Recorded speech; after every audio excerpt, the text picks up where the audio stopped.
I have some things some ideas that if I were sports czar, I'd probably, promote. In your spare time, you could do it. It's like an hour a day. Yeah, over breakfast. NFL overtime rule. Yeah. Change that. I don't understand how one team, if it scores a touchdown, the other team doesn't get the ball back.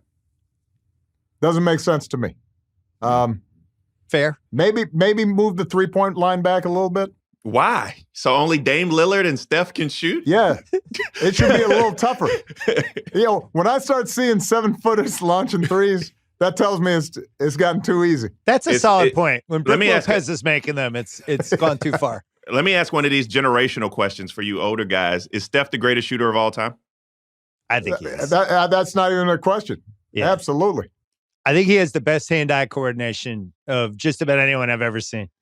I have not seen anybody who can shoot that way in as many ways, in as unlikely ways, as consistently as Steph Curry. And you're right, Bill, about, I know Steph well. Everything he does, is just, it's precise and neat and tight. One of the things I described, and you really saw this as president, because all these athletes would come in, Olympic folks would come in, and these world-class athletes, they're like X-Men, like some of them you can tell are like the Hulk, right? Yeah. You're standing next to LeBron, he's a freak. Yeah. You stand next to Steph, and he's like one of those guys who he has some superpower with, he takes off his glasses and saying you can't see right away, but is just as much of a freak. It's just is not as obvious. Or you take even somebody like a Rondo. I remember the first time I shook hands with him, and he's shorter than me, but his arms reach down to his ankles, and his hands are just buried mine.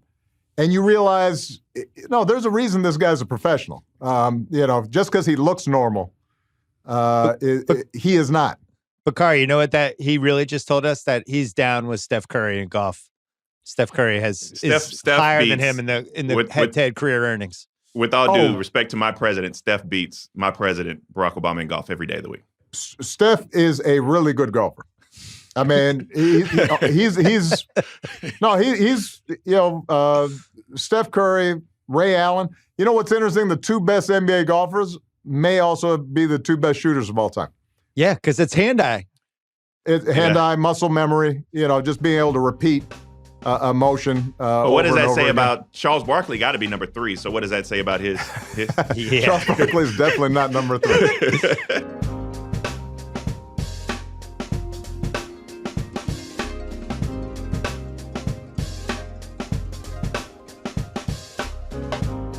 The thing that's impacted us the most, especially as an SEC football fan, I'm a big Gamecock fan, I miss being able to go to the stadium, is this COVID-19 and its effect on sports. How do you think? I mean, you've run a country, you're a leader of the free world. How do you think these sports franchises and leagues, from the wobble to the bubble to the NFL not really caring what happens, they're going to play football regardless.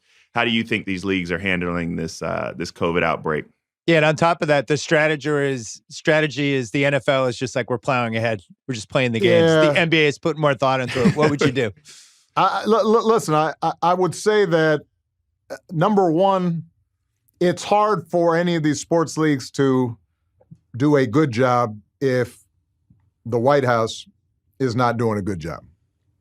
If at the top, folks are shambolic and dismissive and full of misinformation and politicizing stuff, then it leaves everybody else on their own to have to make these ad hoc decisions.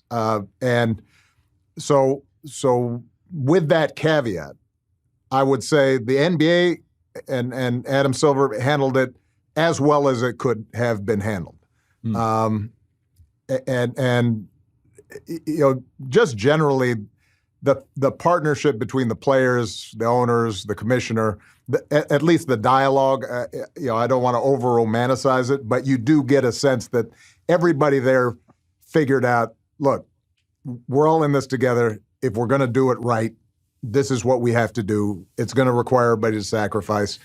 And, the fact that they came through that process and the playoffs ended up being really exciting, really well played. Kudos to them. That was impressive. Baseball, I thought, did a reasonably good job. Look, the NFL, right now, as we speak, I guess there's a game coming up. With the Baltimore Ravens having like half their players not playing. It does feel maybe because it's a 53-man roster that everybody feels more expendable, and the notion is, look, we just put something up there. I don't feel that they have been as cautious in terms of their design. Yeah. But I'll be honest with you, probably the area where I'm most frustrated is college, right? Because whatever happens at the professional level, at least these are adults who are getting paid, and they're making a series of decisions that may be suboptimal for the players, but for the most part, you're not putting other people at risk. When I watch college football in particular right now, we'll see how basketball develops.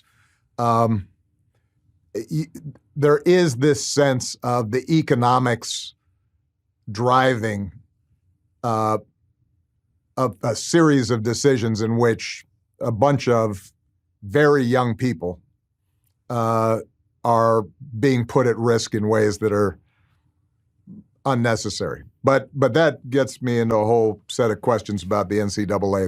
Could take up too much time on this program. Should athletes get paid?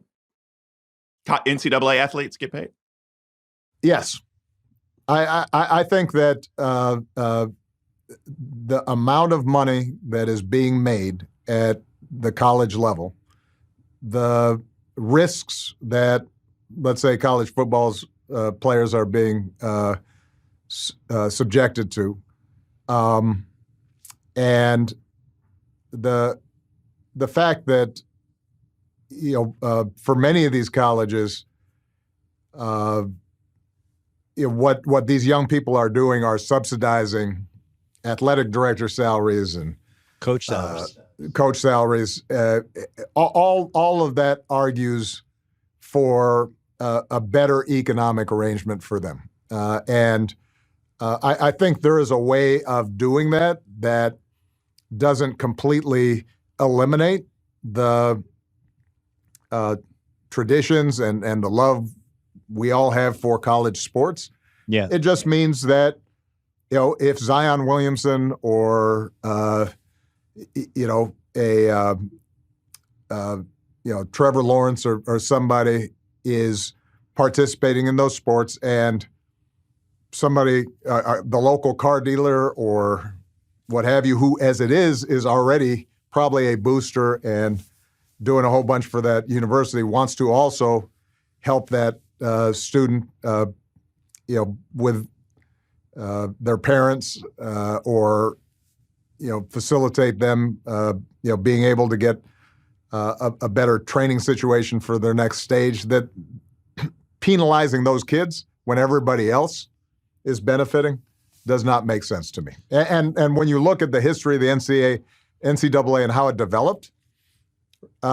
developed specifically to insulate these institutions from claims made by these students. The whole myth of student athletes really evolved in part because early on, football players, who were being brought in, as ringers on these teams, were getting hurt and then suing for workers' comp, and suddenly the colleges figured out, if we form this association and create this whole ideal of student athletes, that we'll protect our pocketbooks. So yes, we should make some changes there.